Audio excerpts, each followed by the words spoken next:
Desporto Açores. Saiba tudo sobre o desporto regional, nacional e internacional nas mais variadas áreas e modalidades. Desporto Açores. Reportagens, entrevistas, crónicas, debates, tertúlias. Desporto Açores. Às segundas-feiras, a partir das 20 horas.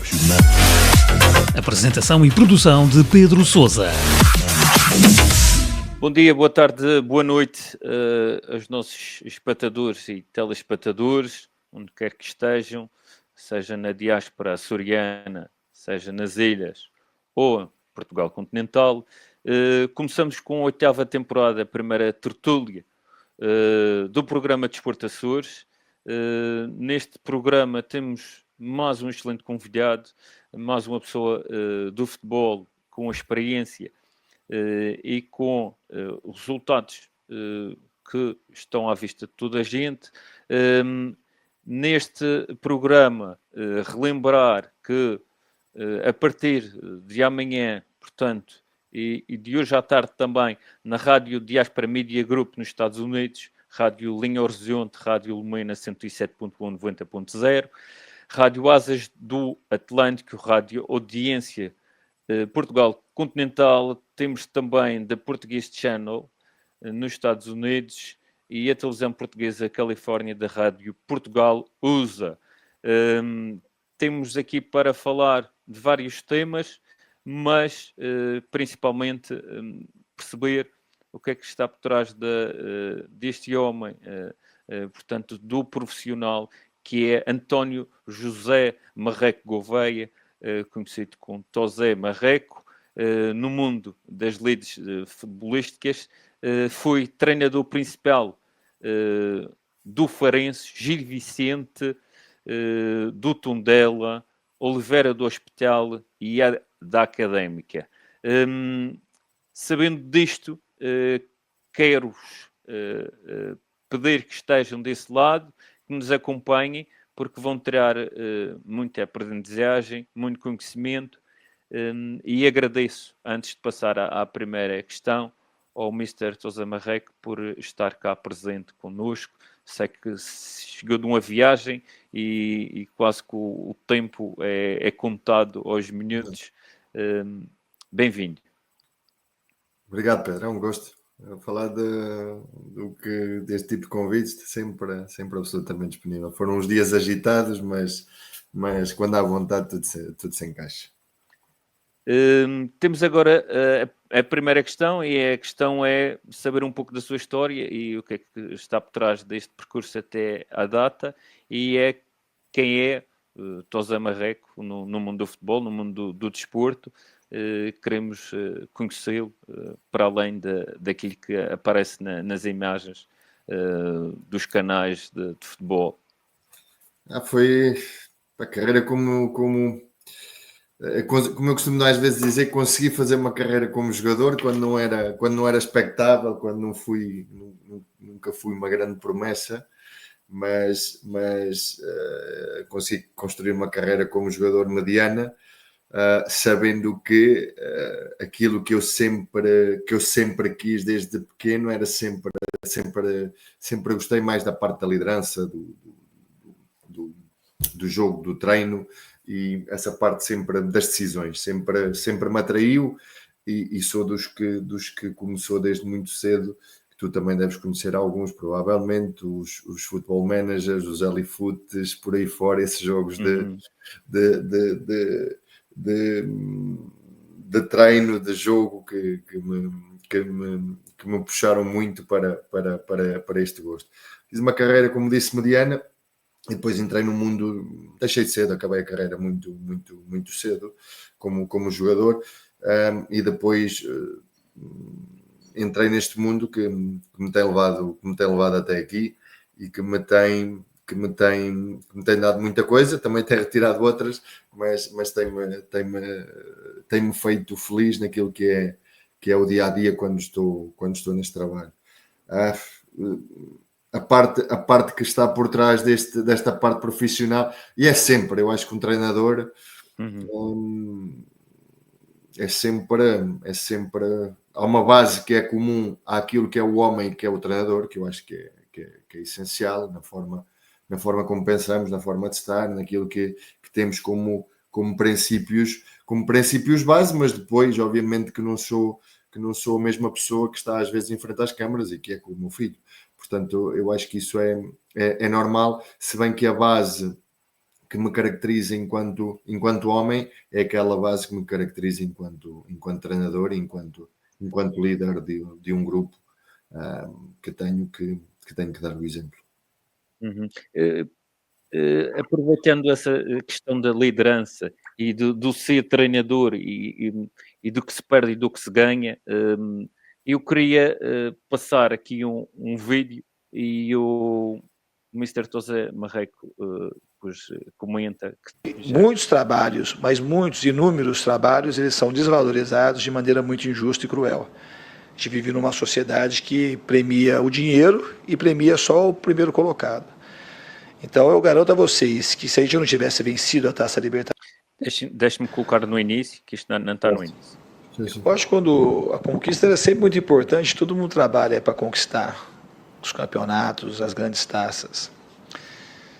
O que eu aproveito nesses momentos é para falar aquilo que eu defendo durante uma vida inteira, que o Boca Juniors não é um fracassado porque perdeu, e se o Fluminense tivesse perdido, eu também não ia me considerar um fracassado, embora muita gente da imprensa, porque vocês sabem que é assim que funciona, e mais as mídias sociais, iam achar um monte de defeito e tentar colocar aquele rótulo de fracassado em quem perde. A gente tem essa cultura que eu luto para que ela mude, pelo menos a minha contribuição eu procuro dar, que a gente tem que apontar o dedo para quem trabalha direito, com honestidade, com integridade, com ética, e não quem ganha uma taça, uma Libertadores ou que está um campeonato do mundo. Isso não quer dizer que a pessoa é melhor que as outras, quer dizer que ela ganhou naquele momento. Nem sempre o melhor ganha, nem sempre aquele que faz o melhor trabalho sai com a taça. E muitos trabalhos, mas muitos, inúmeros trabalhos, eles são desvalorizados de maneira muito injusta e cruel. A gente vive numa sociedade que premia o dinheiro e premia só o primeiro colocado. Então eu garanto a vocês que se a gente não tivesse vencido a Taça Libertadores, hoje a gente estaria lá remando, procurando achar onde tem os problemas para poder melhorar e evoluir. E essa tem sido a minha vida, a maneira que eu vivo e a maneira que eu vou continuar vivendo e é do jeito que eu quero morrer e quero que os meus filhos sejam assim. Que eles procurem ser bons amigos, bons filhos, quando entrar nas suas coisas competitivas, que eles façam o melhor para vencer, mas que eles nunca deixem de ser bons, que isso é uma coisa que a gente controla, ser bom. Então sugiro que a gente passe a admirar mais quem é bom do que aquele que ganha. Isso faria um bem enorme para todo mundo.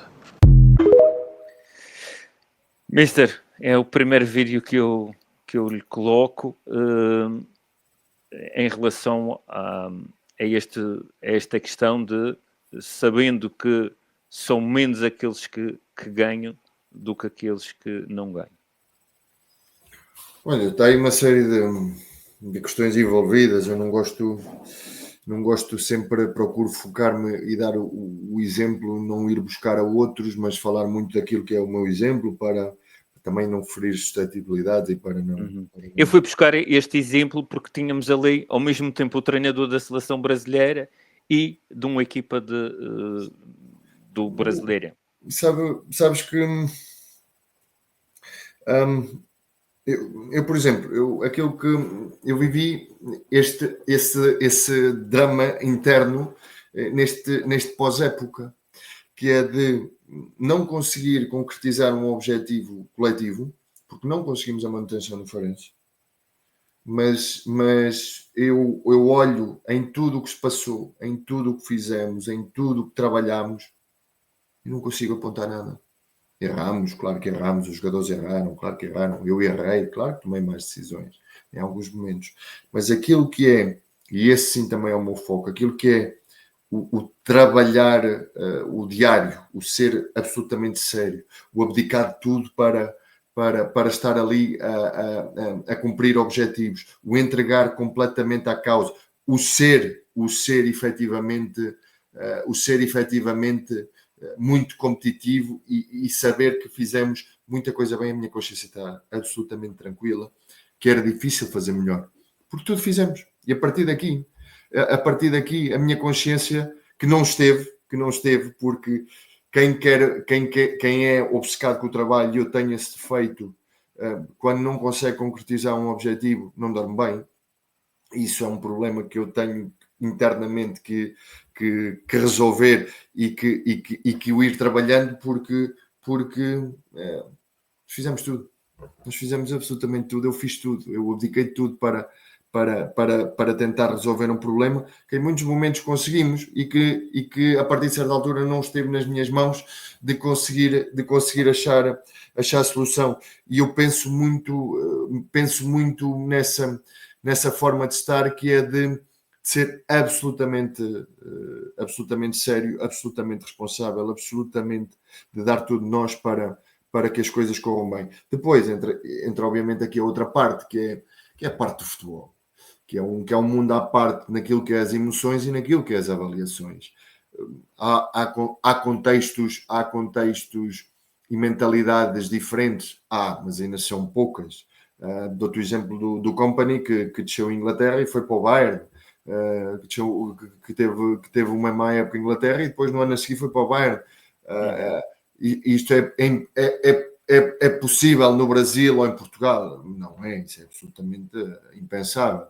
As pessoas são muito duras, são muito críticas na avaliação, porque o futebol mexe com muitas emoções. Cabe a quem está por dentro, a quem gera, a quem efetivamente tem mais responsabilidade de fazer e perceber, olha, porque é que isto aconteceu? Ou o que é que foi feito bem aqui? Ou que organização é que há aqui? E isso é uma avaliação que parte de quem dirige, de não olhar só para aquilo que é o resultado ou para aquilo que é a última imagem da tabela, que eu volto a dizer que se passou comigo, mas que tivemos uma média pontual incrível, que era mais do que suficiente para a manutenção, que transformarmos a pior defesa numa das melhores defesas do campeonato, a nona melhor defesa, que conseguimos pontos onde era impensável. Agora, cabe a quem dirige e a quem toma decisões de fazer essa avaliação. Da mesma forma que te digo que ninguém ganha sempre. Ninguém ganha sempre. Há um estudo, deixa-me só terminar com isto, com esta parte, que é, eu fiz um estudo engraçado neste processo que te estava a dizer dessa minha luta interna e dessa minha consciência interna de que não fracassei, pelo contrário, que eu fiz um estudo muito engraçado com a minha equipa técnica, que foi ver nos últimos 10 anos os treinadores que estiveram envolvidos nas descidas da primeira e da segunda liga. E há lá grandes treinadores.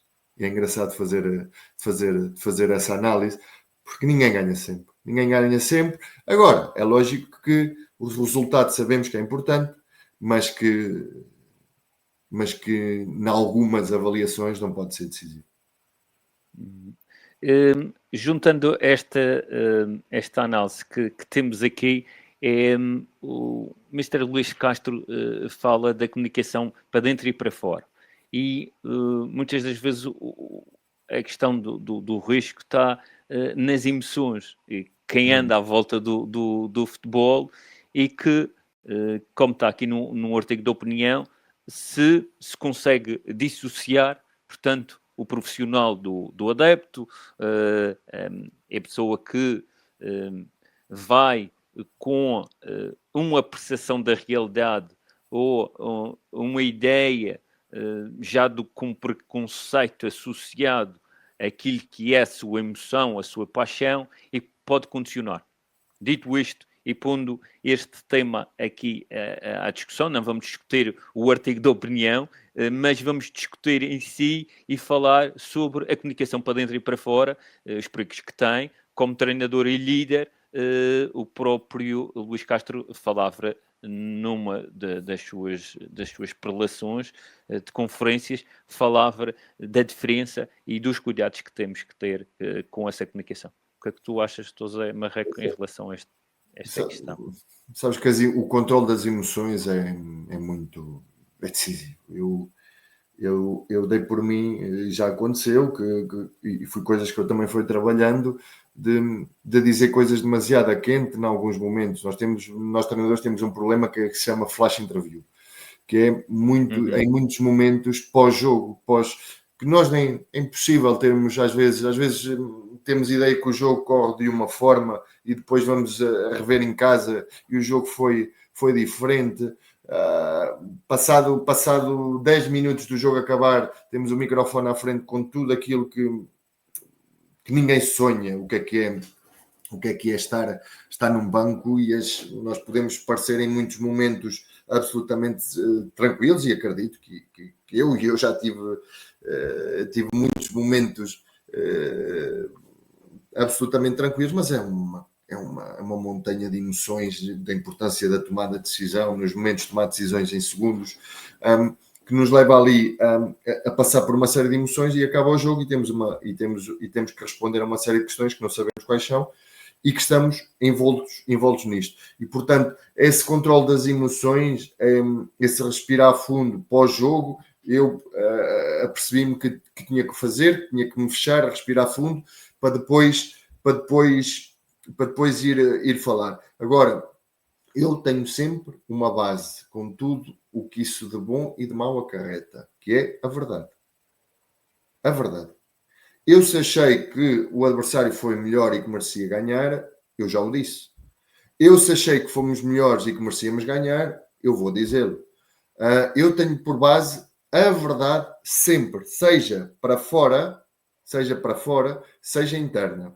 Essa base, essa premissa é comum à comunicação interna e à comunicação externa, com todos os riscos que isso implica, porque é arriscado em alguns momentos. Agora, depois, a forma como comunicamos sobre sobre outros assuntos, como queremos expor ou não os nossos jogadores a mais a uma outra crítica em algum momento, como os queremos defender de um ou outro momento, isso aí depois já vai, obviamente, há coisas que internamente é mais produtivo dizer em algum momento, há coisas que também em alguns momentos é importante passar uma mensagem para fora, com o objetivo de que seja para a parte interna. Pois isso, há aí uma gestão que é muito específica e que é muito específica, seja do momento da época, seja do clube, etc. Aquilo que eu tenho como base é verdade. Dizer a verdade. Não consigo mentir ou dizer, chegar ao final do jogo, se achei que não tivemos tão bem, não vou dizer só isso, só para o presidente ouvir ou para o diretor desportivo achar que eu vi o jogo dessa forma. Não. A minha premissa é a verdade. Depois vou, obviamente, diversificando e gerindo aquilo que eu acho importante ser comunicado para os jogadores e ser conversado, obviamente, e aquilo que é para o adepto ou para o jornalista de ouvir. É lógico que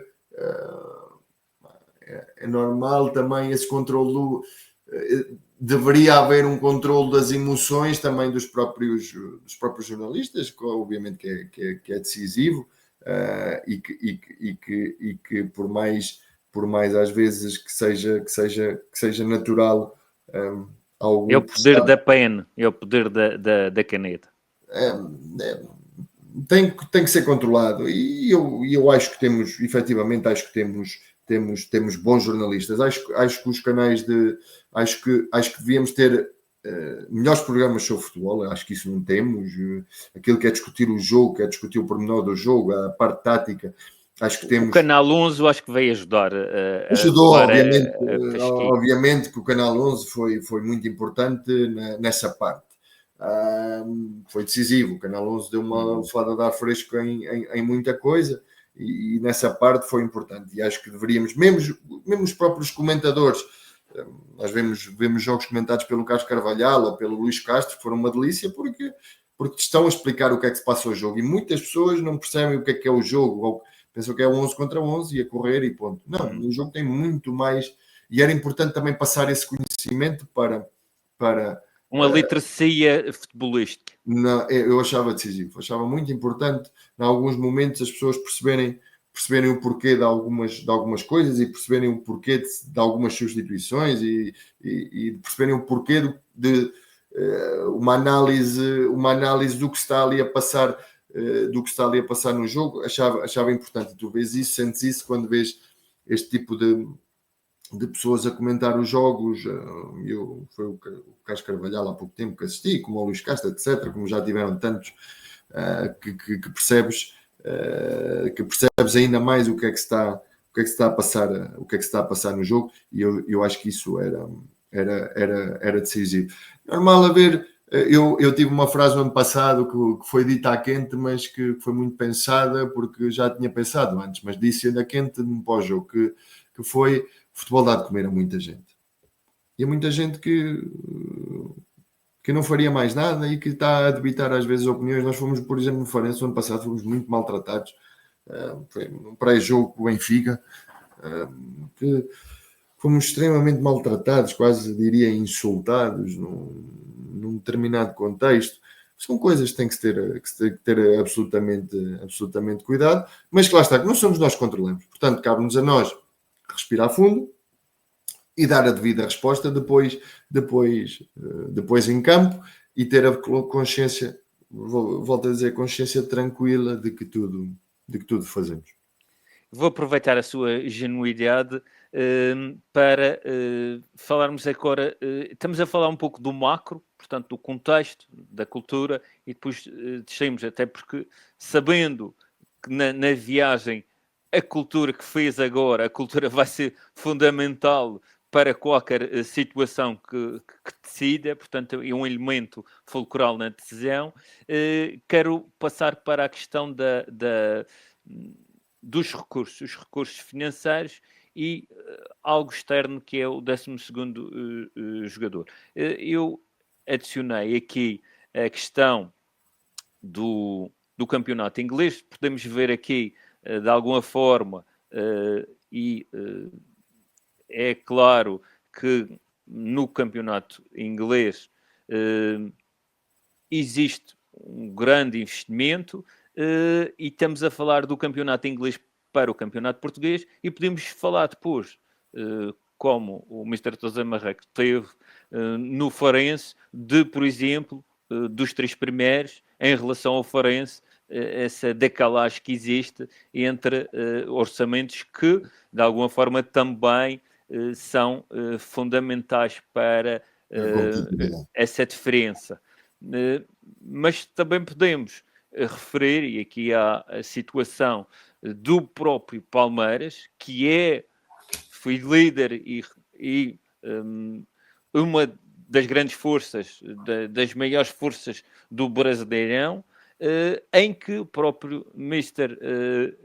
Abel Ferreira refere que vai ser condicionado, ou que entra condicionado, se não jogar em casa. Portanto, tem este título de exigência do campeonato, que não lhe podem fazer essa exigência. Portanto, tendo aqui 2 fatores, que é os recursos financeiros, primeiro, e o 12º jogador, a relação, por exemplo, que se fazia no Clube Sport Marítimo, que tinha a 5ª maior assistência, e o que é que isto condicionava, o que é que era positivo e negativo em relação a essa 5ª maior assistência. Mesmo assim, teve no ano passado dificuldades de se manter, teve a lutar até à última para não descer em relação aos objetivos de subida. Como é que vamos enquadrar isto? Primeiro, quer que enquadre a questão dos recursos financeiros, e depois que enquadre a questão do contexto da cultura desportiva que está à volta do clube. A parte financeira, não há milagre, há muito poucos milagres sem capacidade financeira. Eu a um nível mais reduzido, e muito em Oliveira do Hospital, e muito no segundo ano de Tondela, estive muito por dentro daquilo que é a parte financeira, os orçamentos, etc., e aquilo que havia para gastar, onde se gastava, etc., de que forma. Eu sempre fui muito preocupado com essa parte, e estive envolvido nisso. A decalagem financeira que existe, então, de Portugal para outros países é absolutamente assustadora. E depois a decalagem que existe internamente é igualmente gritante. Há uma primeira questão que é aquilo que eu noto mais, e tenho andado em algumas viagens, etc., a conhecer até mais em concreto algumas culturas, algum jogo mais no estádio para sentir algumas coisas, é que nós não temos, à exceção de 4, 5 equipas, 5, nós não temos um espetáculo de futebol, não temos um espetáculo montado no próprio estádio, o ambiente do estádio, forma de vender o nosso produto, eu acho que tem que ser uma mentalidade americana, como eles fazem. Eu acho que deveríamos vender melhor o nosso produto e trabalhá-lo todos em conjunto. Não sei se isso acontece, se não, acho que acontece pouco. Acho que a maior parte das equipas deveriam ter estádios mais pequenos, à semelhança do que acontece numa Holanda, numa Bélgica, em que eu prefiro ter 10 mil com o estádio cheio ou 15 do que ter um estádio de 40 ou 50 mil e estarem lá os 5 ou 10 mil. Eu acho preferível isso, cria um outro ambiente. Acho que era necessário para toda a gente melhorar esse ambiente, vender melhor o nosso produto para conseguirmos atrair mais. Os clubes em Portugal têm que ter mais dinheiro, têm que ter mais orçamento, quer para dar melhores, porque isso ainda é uma falta gritante, grande parte dos clubes, de ter, obviamente, capacidade para criar uma estrutura a nível de campos, de centros de treino que é decisiva, e nós olhamos à volta, os países todos à volta estão mais à frente nesse aspecto, porque grande parte dos clubes já conseguem ter essas infraestruturas, e a parte das infraestruturas, para mim, é absolutamente decisiva. Os miúdos na formação, não estou a falar só de equipa sénior, estou a falar muito daquilo que é a formação, terem condições de treino para se desenvolverem, os treinadores terem condições para poderem trabalhar, para poderem analisar, para poderem trabalhar no campo, boas relvas, e isso ainda Há um fio condutor, digamos, é uma continuidade. É uma base que para mim é decisiva e que nós estamos muito à frente em algumas coisas, porque temos muita qualidade, quer a nível de jogadores, quer a nível de treinadores,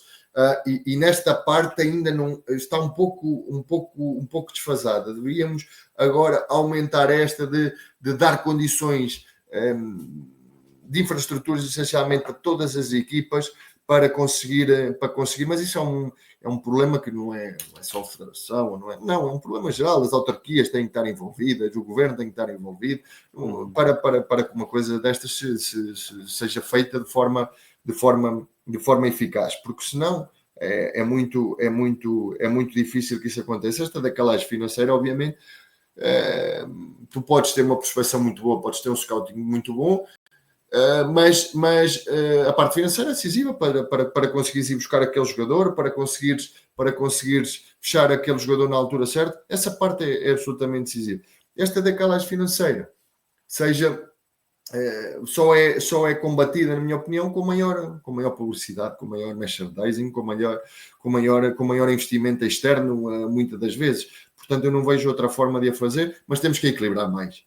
O ABS, o Farense, as equipas o Tondela, etc. Essas equipas que tendencialmente, ainda mais que sobem divisão, têm que ter capacidade para conseguir quebrar as contas, para conseguirem disputar de forma mais equilibrada, sabendo que aquelas 4, 5 equipas vão ser sempre naturalmente superiores, mas dar mais condições a estas para se conseguirem desenvolver. O próprio Meister deve ter uma engenharia mental para tipo uma equipa sombra em relação a esta diferença. Tem que ser dadas mais condições às equipas médias para conseguir disputar jogos e para conseguirem entrar noutras lutas. Aquilo que acontece em Inglaterra é um caso absolutamente extremo, porque estamos a falar de orçamentos que para a nossa realidade são absolutamente impensáveis.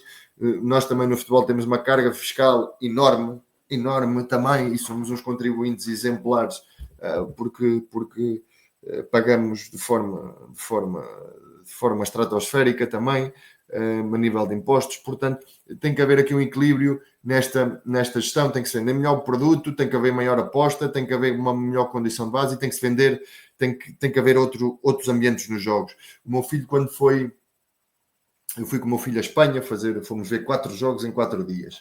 E uma das coisas, ele tem 10 anos, o primeiro comentário dele que ele viu foi: "Pai, aqui vão famílias ao estádio."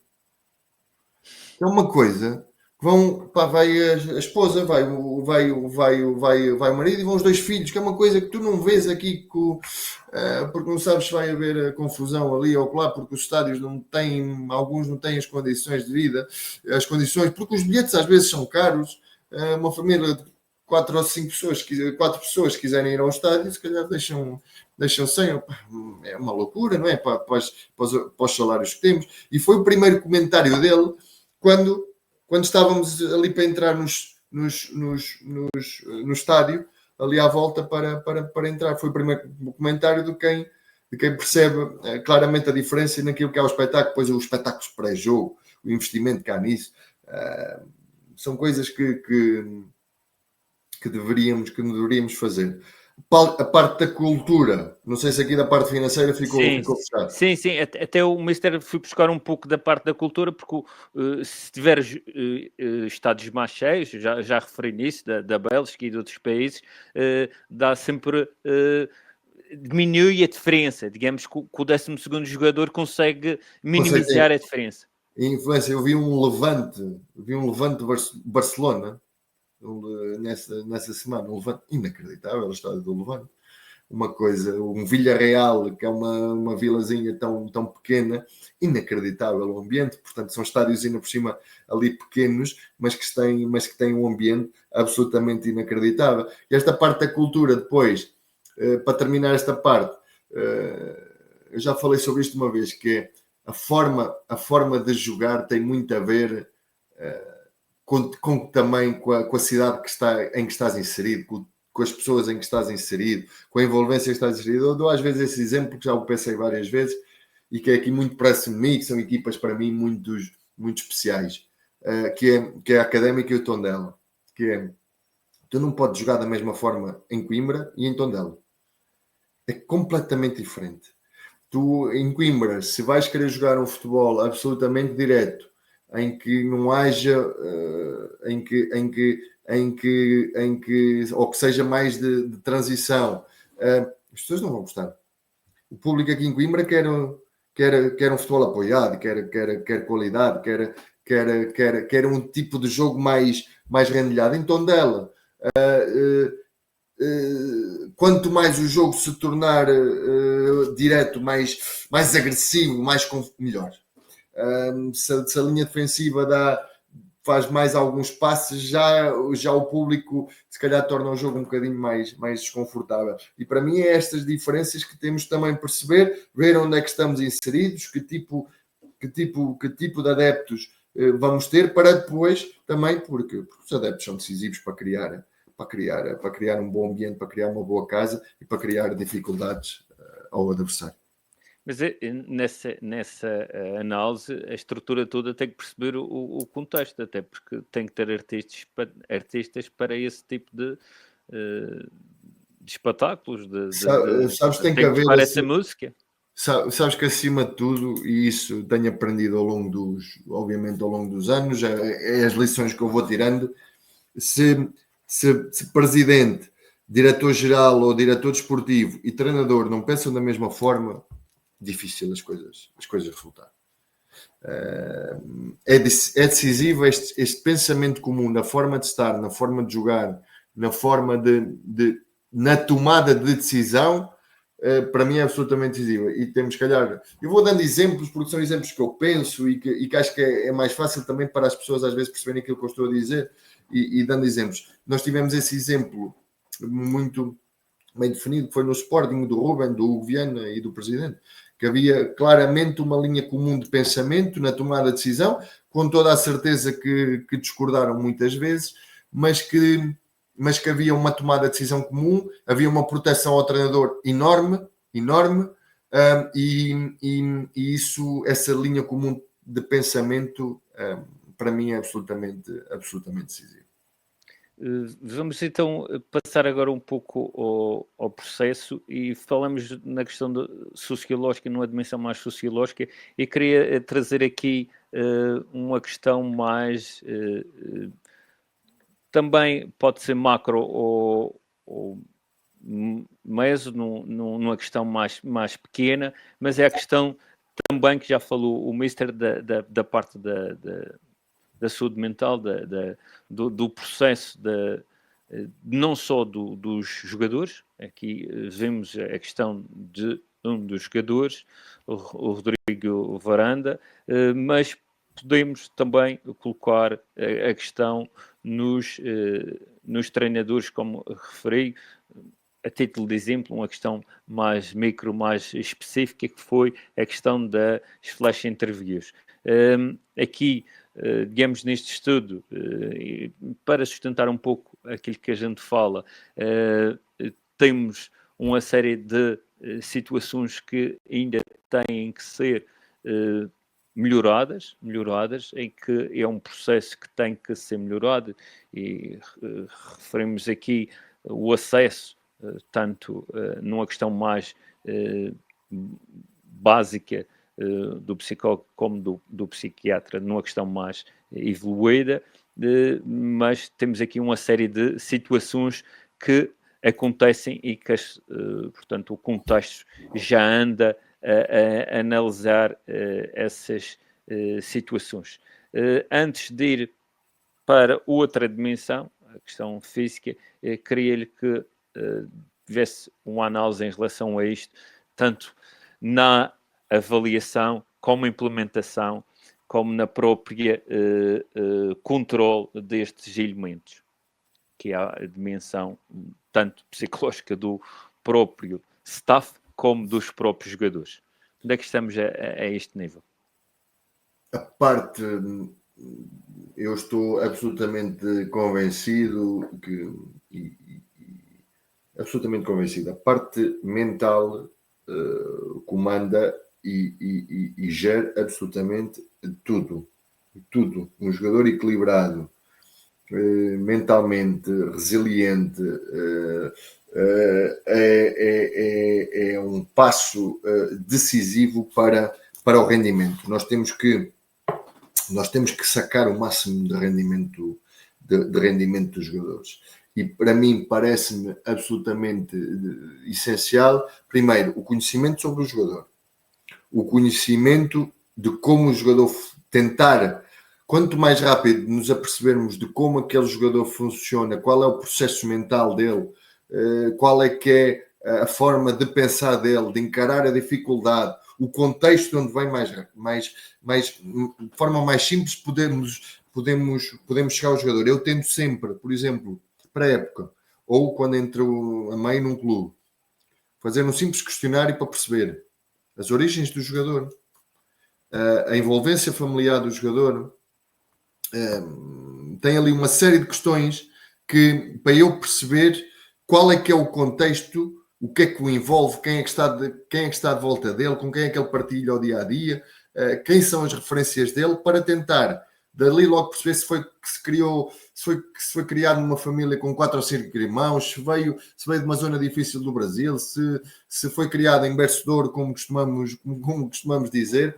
Tentar perceber isto, porque isto vai nos dar muitas respostas, não digo respostas, vai nos dar muitos indicadores da forma como o jogador vai reagir. E depois temos que perceber duas coisas essenciais: como é que o jogador reage no conforto, como é que reage na crítica, como é que reage na confiança, como é que reage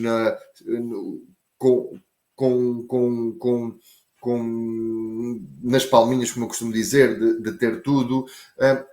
Eu acho que esse conhecimento é absolutamente decisivo para depois conseguirmos tirar esse rendimento do jogador e perceber claramente a forma.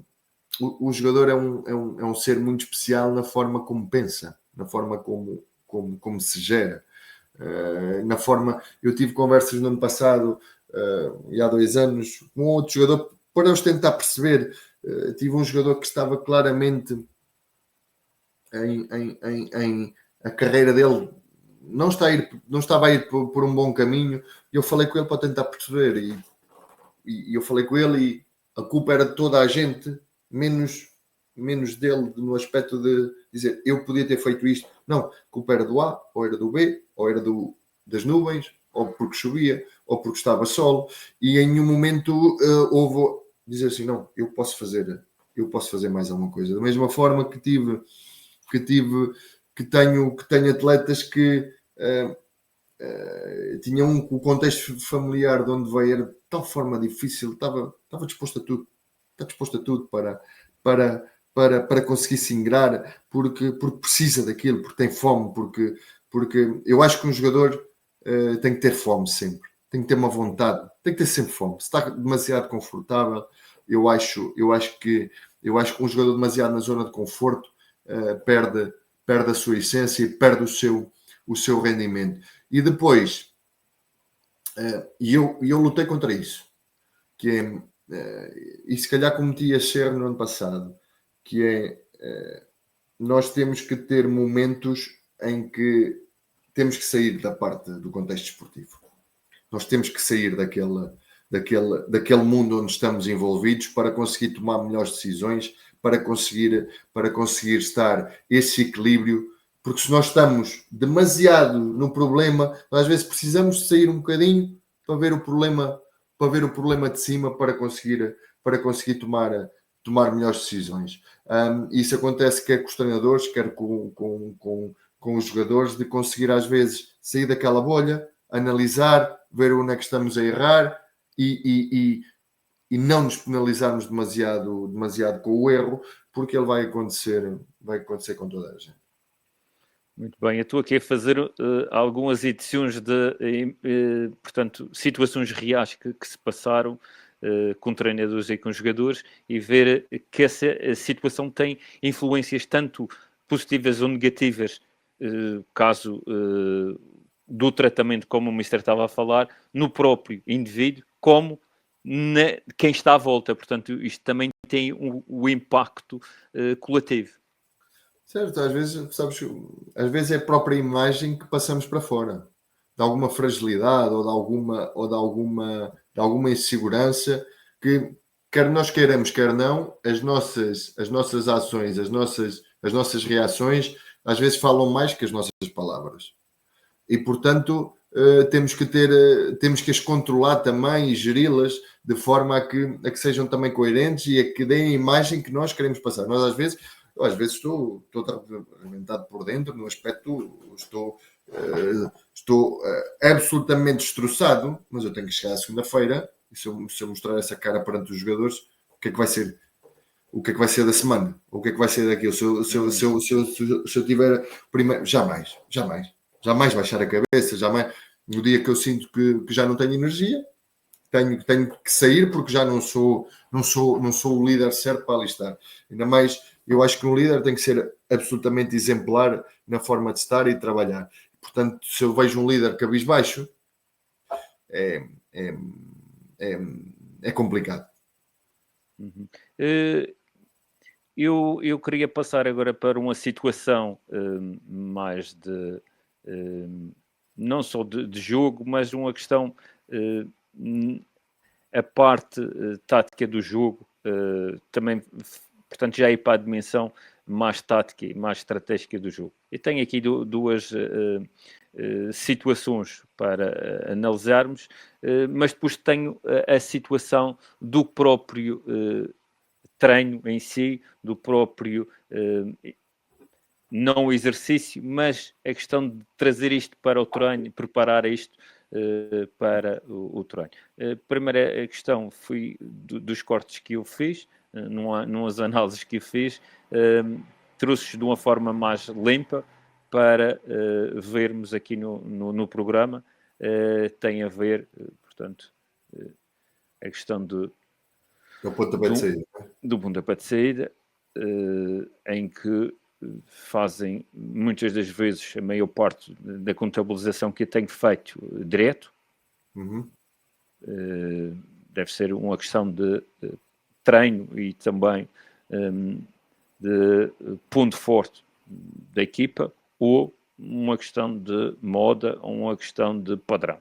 Não sei, é algo que eu queria perceber, mas principalmente a questão tática e estratégica neste momento, tirando esta peça do jogo, porque são imensas, tirando só esta peça do jogo, e depois vamos a outra peça.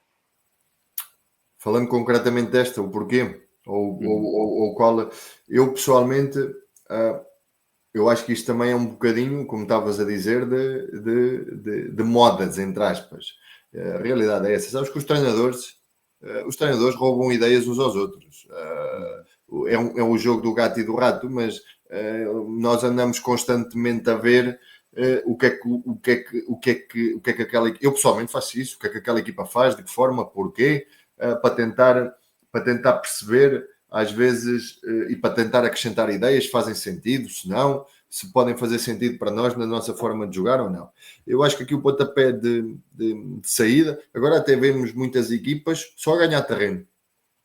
Eu vejo o pontapé de saída como uma primeira mensagem de dizer, ok, queremos estar em cima, ou queremos ir para cima, ou quer que seja. Eu já fiz de várias Então formas. é uma questão sistémica, mister, não é questão só tática e estratégica. Isto porque na última parte do programa vou falar de metodologia, que é uma questão global, é uma questão envolvente. E então isto é uma questão sistémica, portanto, isto tem um gatilho mental, digamos, tem um gatilho mental, acredito que tem sim. uma questão tática e Certo. estratégica envolvida e uma questão até de pressão.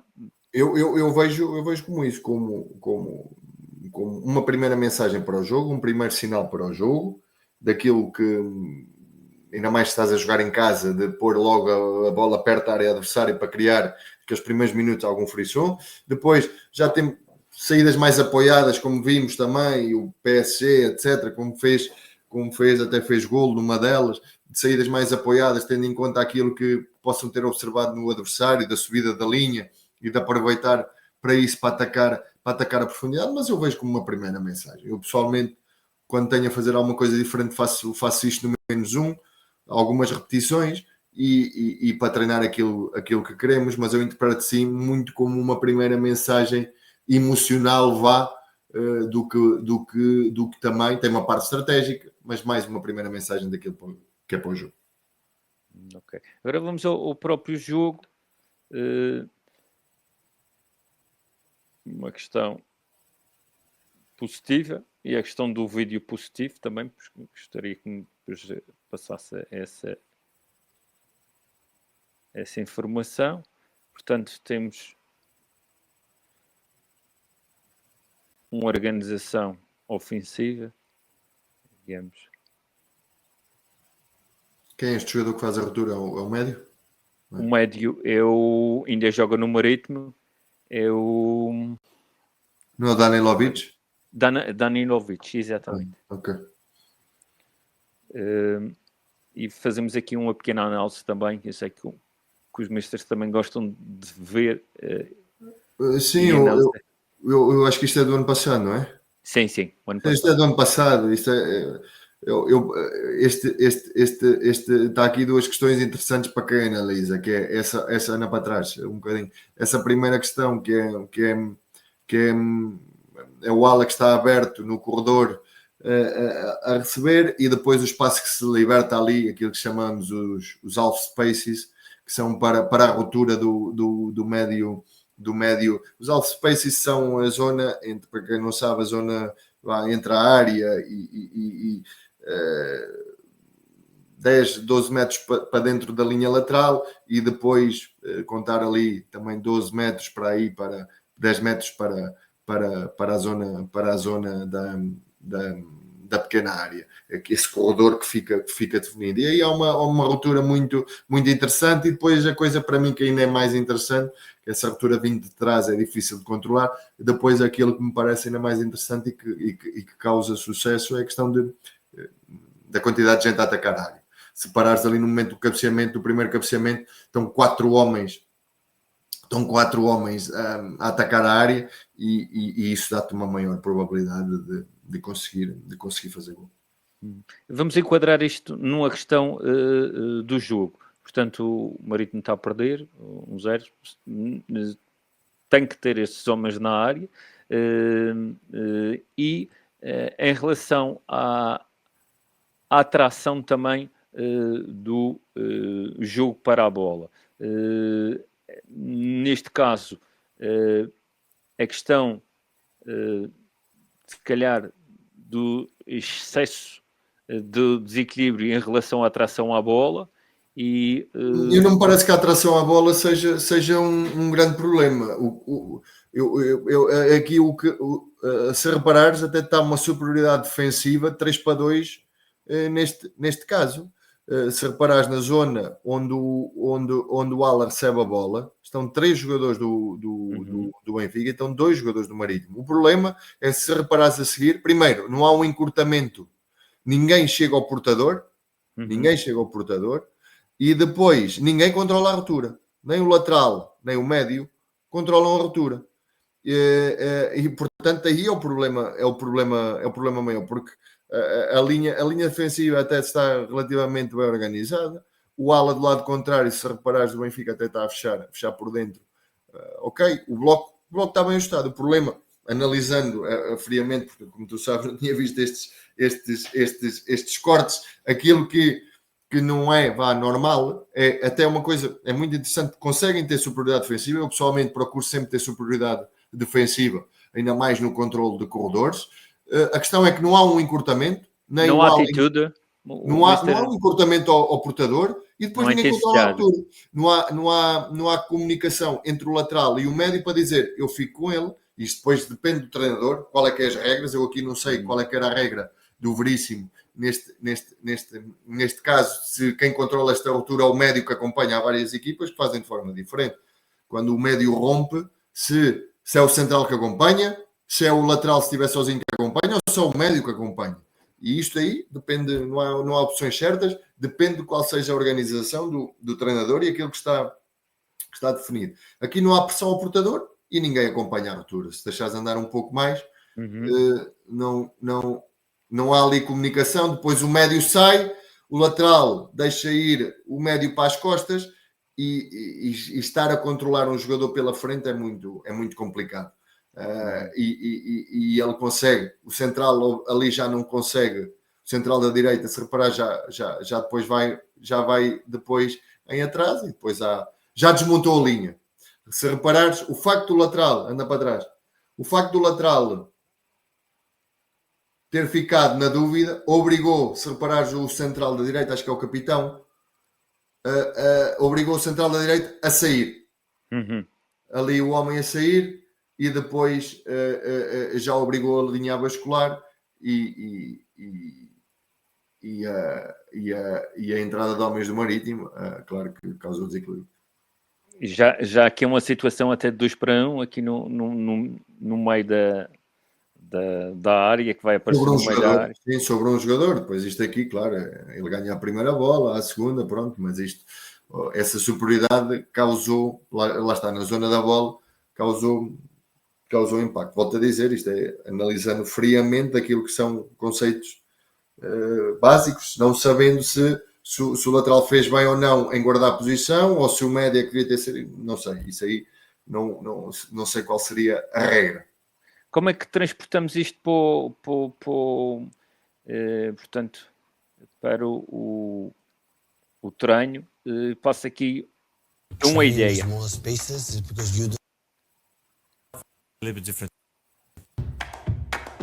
Smaller sided games are a very important part of training in general. Something you use often. It's part of our week plan. The benefit to training in smaller spaces is because you don't give time to the players to think. It's a lot about automatism and find the right decision without a lot of thinking. Fast decision, I think, is the one of the most important things.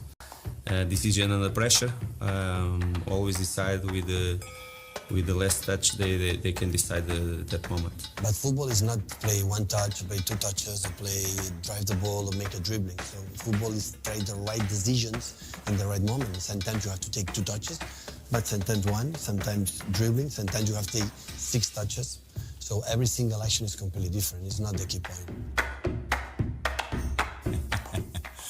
Players enjoy small-sided games a lot. It's probably their preferred session, I would say, because it's proper competitive. It's a small space. It's a lot of shooting, a lot of finishing. Mister, já percebemos. Eu agora quero ver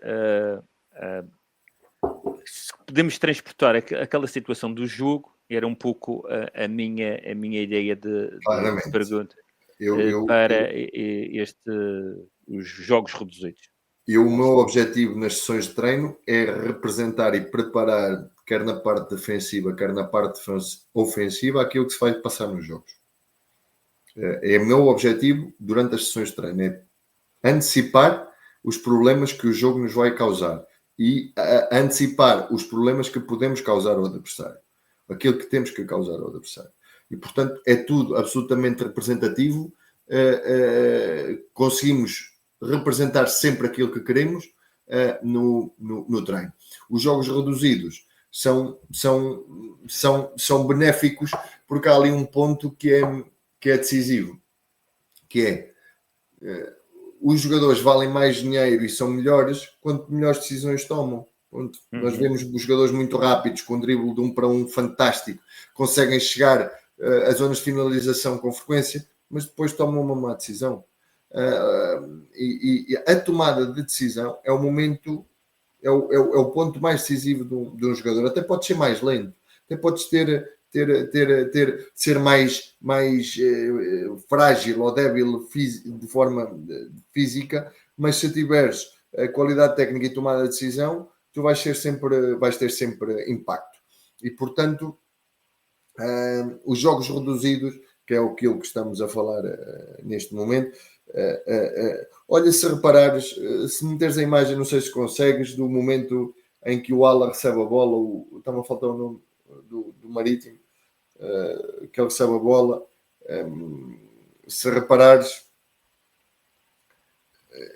para perceberes, eu pessoalmente faço muito treino de defesa de corredores, ou seja, que é este tipo de situação, e se reparares, agora quando ele recebe, se marcares aqui um retângulo, é uma situação de 3 para 2, 2 para 3, em que podes repetir no treino. Eu faço muito este tipo de situações para controle de tabelas do adversário, como se defende a tabela do adversário, e de pôr isto até após uma mobilização, por exemplo. Após uma mobilização, 6, 7 minutos, 5, 6, e depois o primeiro exercício até para os jogadores começarem a entrar no treino. Se para mim faz sentido construir as sessões de treino com um fio condutor. Imagina que é um treino de organização defensiva, que é uma equipa que é forte a atacar pelos corredores.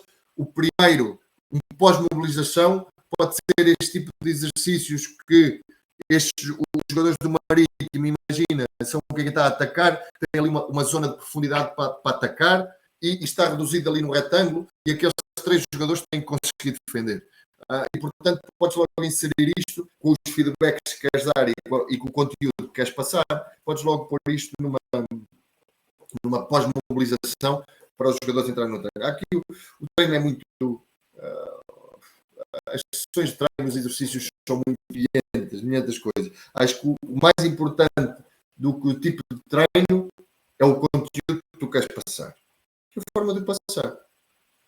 E podes passá-lo, seja de milhentas formas. A verdade e a vantagem dos jogos reduzidos é que te permite ver isso de forma mais micro, aumenta a tomada de decisão dos jogadores, aumenta a velocidade, que espaços maiores e que espaços de 10 para 10 não têm tantas ações. Falando um pouco desta preparação que é feita a partir do treino, deste planeamento, antes de ir para o planeamento, gostava de falar um pouco da interdisciplinaridade do próprio processo em que o Mr.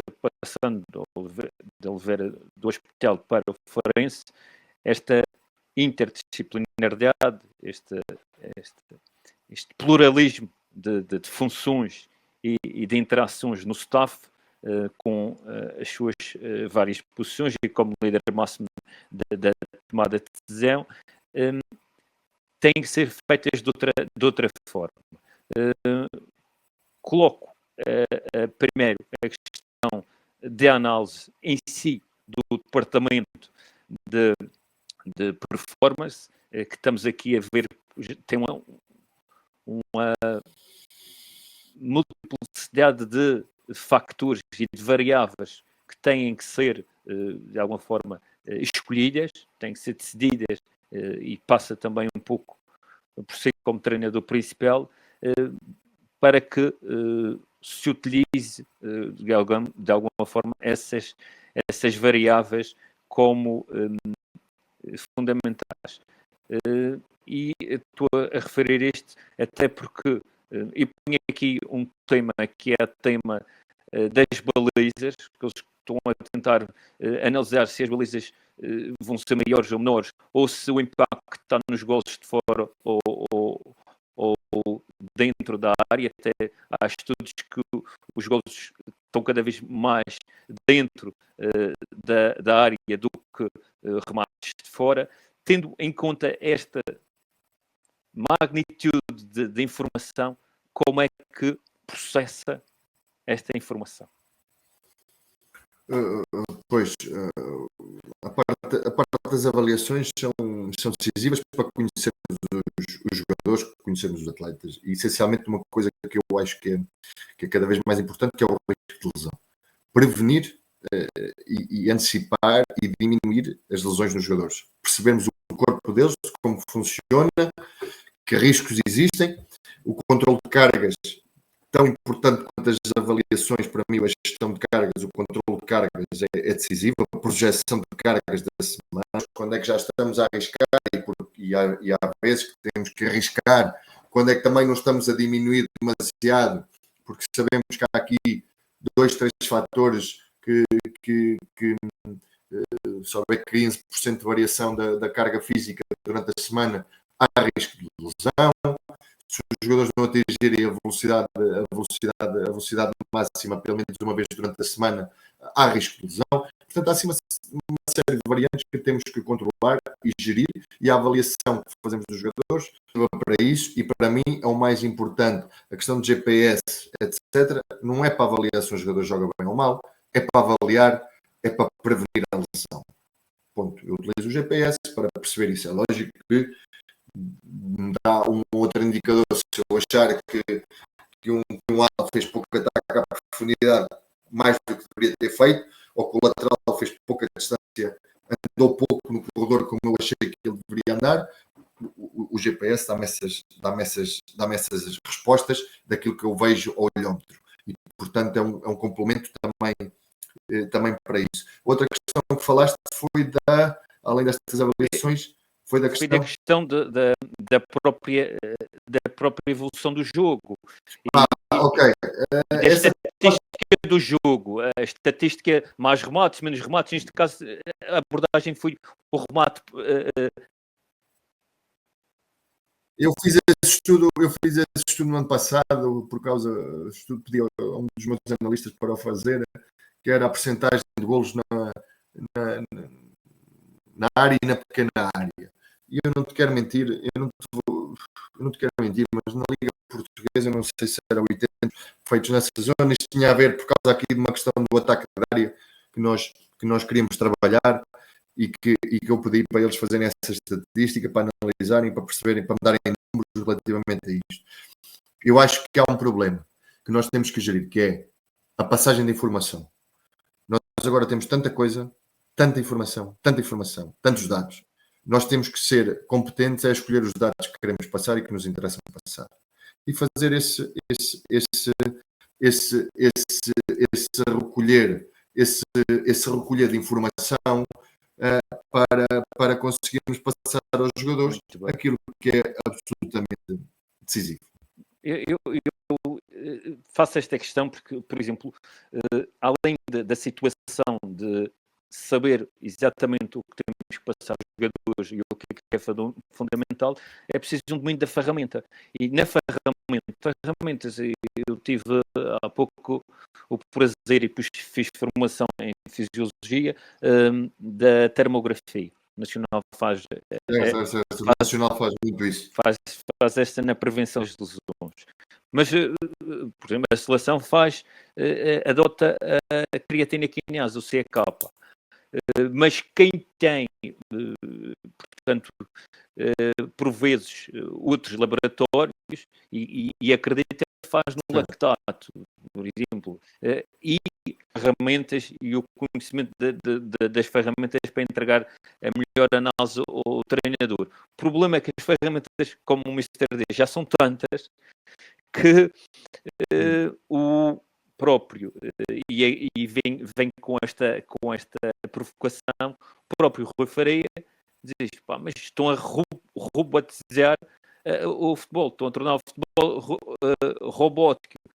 E, digamos, queria pôr isto na discussão com a criatividade, que já está tão mecanizado que podem tirar um pouco a criatividade. Era o tema da velocidade factorial do futebol.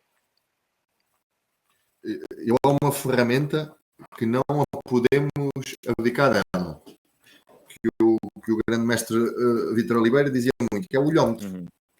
O olhómetro, que se calhar está um bocadinho relacionado com a criatividade que estás a fazer, é uma ferramenta que não podemos abdicar dela, que é sentir os jogadores, percebê-los, analisar o que é que se está a passar no treino. Se o treino já deu o que tinha a dar, se aquele jogador está a dizer que está bem, os jogadores raramente dizem que estão cansados, mas percebemos que ele está no limite. Esse olhómetro, para mim, é absolutamente importante para depois chegar à outra parte. E depois há aqui aquilo que eu acho que eu não quero saber de tudo, eu quero saber um bocadinho de tudo para conseguir questionar e tomar as decisões. E o que eu quero dizer que eu não quero saber de tudo é que cada área tem que ter o seu especialista. A mim não me melindra minimamente que haja alguém que saiba mais do que eu sobre a gestão física. Eu quero. Tenho que me passar as informações para eu depois tomar as decisões. Da mesma forma que me pode dizer o fisiologista aos 90 minutos que aquele jogador tem que sair porque atingiu o limite físico. Quero que se lixe, eu achar que ele tem que ficar até o final. E se tiver que assumir o risco de lesão, ele tem que ficar. Agora, cada área tem que ter o seu especialista e confiar nele. Isso é uma decisão porque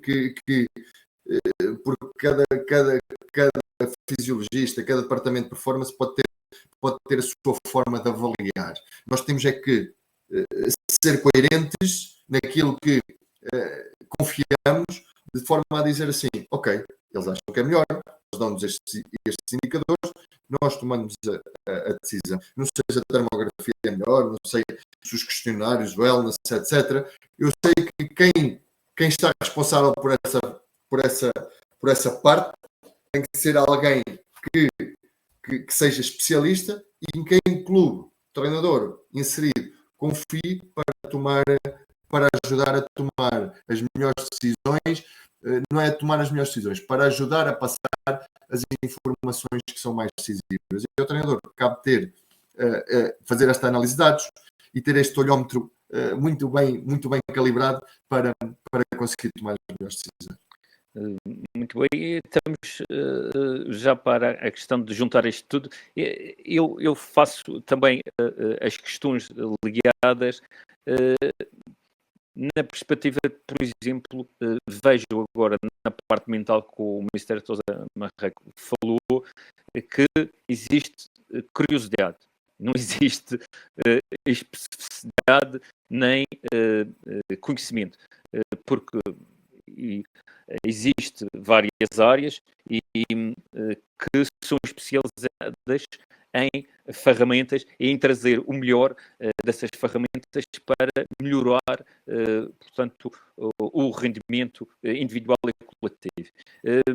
E isto para referir que nesta confusão, por exemplo, tenho visto e tenho analisado que é a confusão de terminologia, acho eu, talvez seja da terminologia, do conceito de, por exemplo, motivação e ansiedade, que são situações que têm, se for mal feita a análise, a avaliação, que são avaliações próprias, psicológicas, pode ter consequências individuais e também coletivas.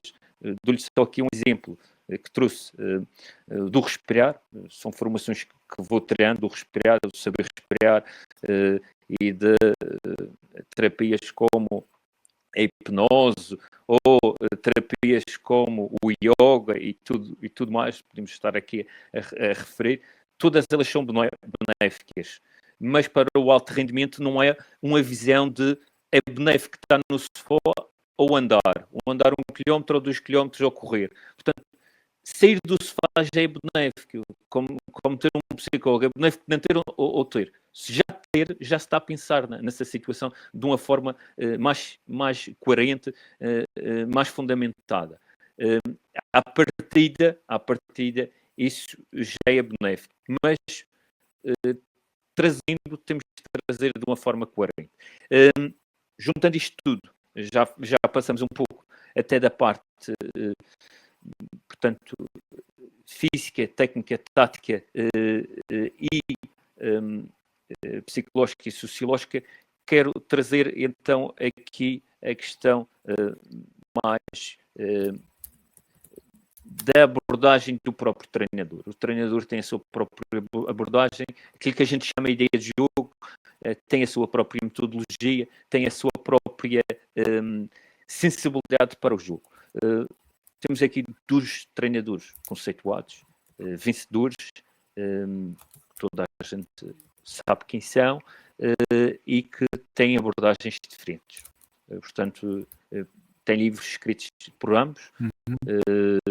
A liderança tranquila do Carlos Ancelotti e múltiplos exercícios até de Pep Guardiola e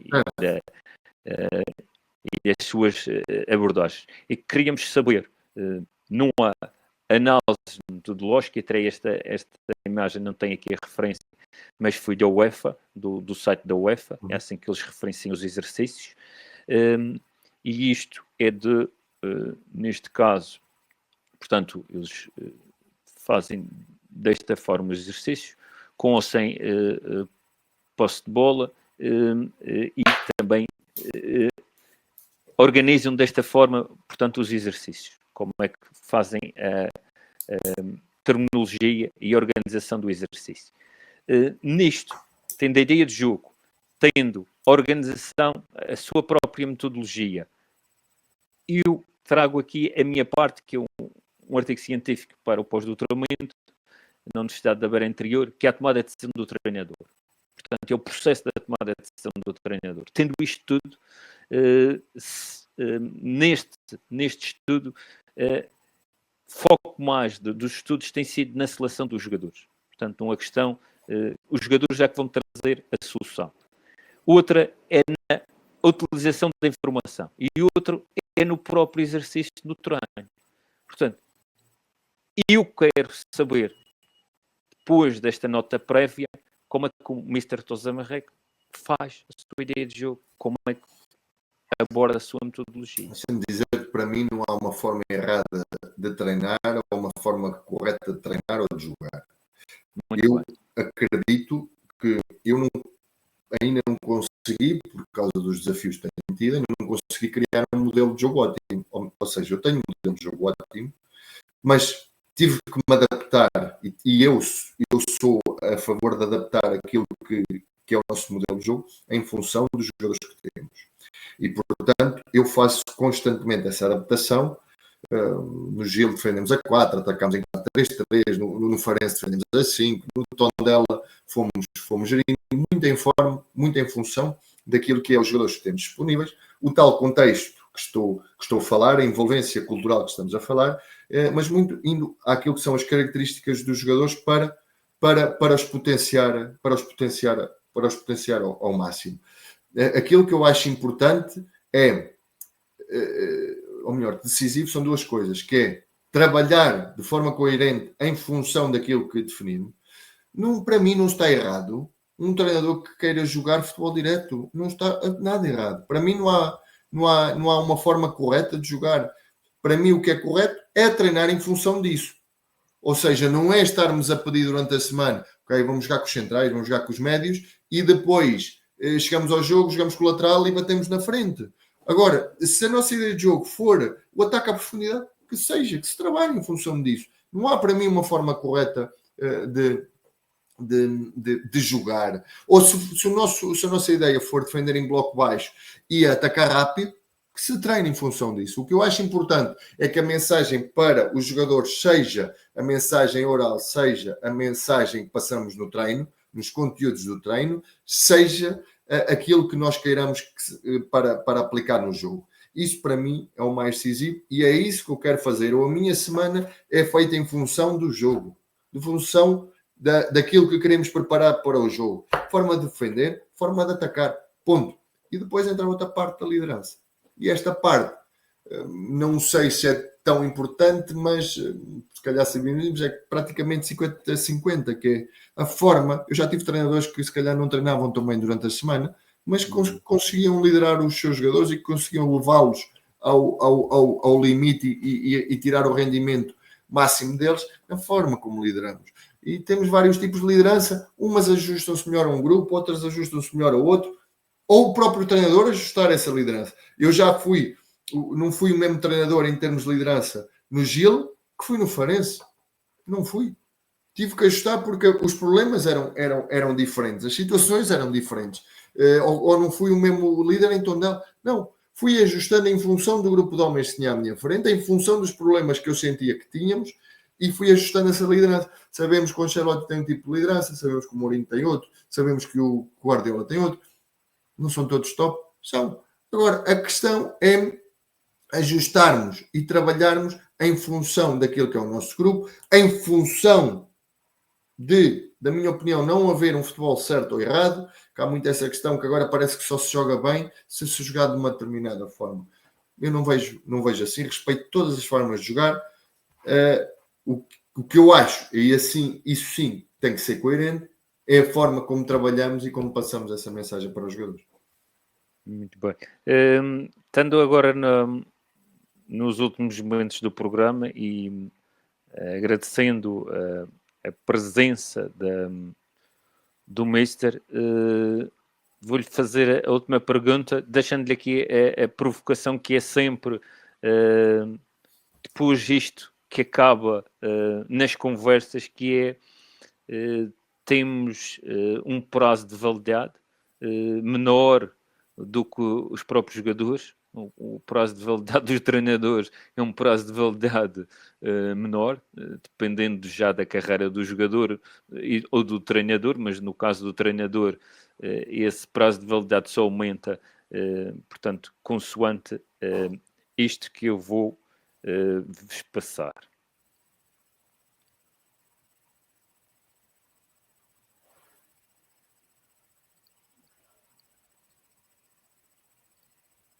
Eu sei esse vídeo, eu mostrei por acaso, acho que eu mostrei no ano passado. O vídeo parou. Foi bom.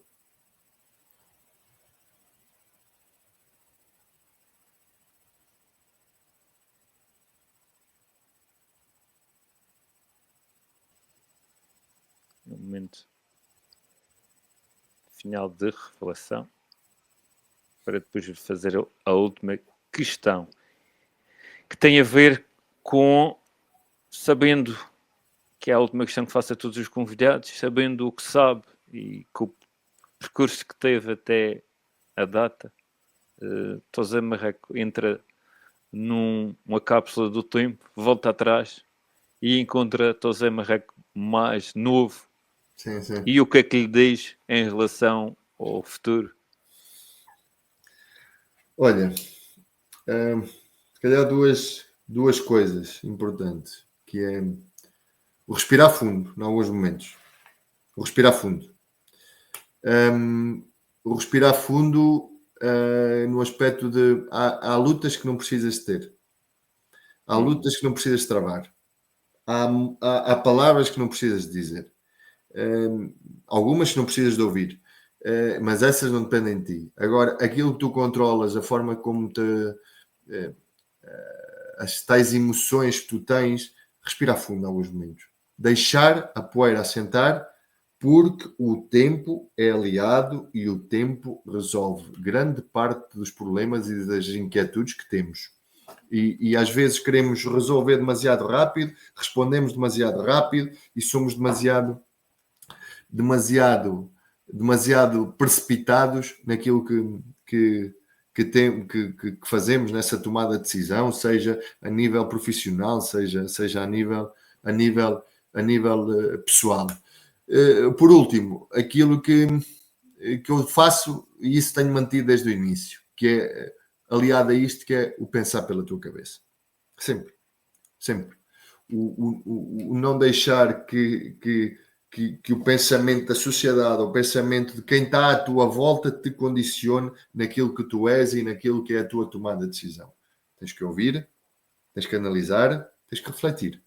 Mas tem que ser a tua cabeça a gerir e a tomar as decisões depois desta análise. Se é para morrer, que seja pelas tuas tomadas de decisão. Muito bem. Mister, excelente forma de acabar o programa, agradecendo a toda a gente que esteve presente. Deixo-lhe a última mensagem a quem esteve presente ou quem esteve a ouvi-lo e quem vai ouvi-lo também em diferido para esta diáspora açoriana e não só, ilhas e Portugal continental, deixando uma última palavra para fecharmos o programa. Está em si a última mensagem. Pedro, acima de tudo, deixa-me agradecer-te o convite, a conversa. Eu acho que eu estou sempre disponível para conversar e esta parte das emoções e associado ao futebol, da parte psicológica, é absolutamente importante para mim. Eu, da minha parte, sempre aberto para falar sobre futebol e sobre tudo o que esteja relacionado sobre o futebol. E, portanto, foi um gosto absoluto. Dar-te os parabéns e que continues a fazer este tipo de sessões, de entrevistas, de conversa. Não é entrevistas, é uma tertúlia, como tu lhe chamaste, que eu acho que de toda a gente podemos retirar alguma coisa. Há sempre alguma coisa que fica e, portanto, eu, pelo menos, espero ter contribuído com alguma coisa para pelo menos, nos deixar a pensar. Claramente, agradecendo ao Mr. António José Marreco Gouveia, José Marreco para todo o mundo que está no futebol, treinador principal do Farense, Gil Vicente, Tondela, Oliveira do Hospital Académica, não se esquecendo que a partir de hoje mesmo temos em diferido na Rádio Diáspora Media Group, Rádio Linha Horizonte, Rádio Lumênio, Rádio Asas do Atlântico, Rádio Audiência, Rádio Estádio, da Portuguese Channel e a Televisão Portuguesa da Califórnia. A todos, muito obrigado por estarem desse lado. Um bem-aja e muita saúde. Até ao próximo programa. Desporto Açores. Produção e apresentação de Pedro Sousa.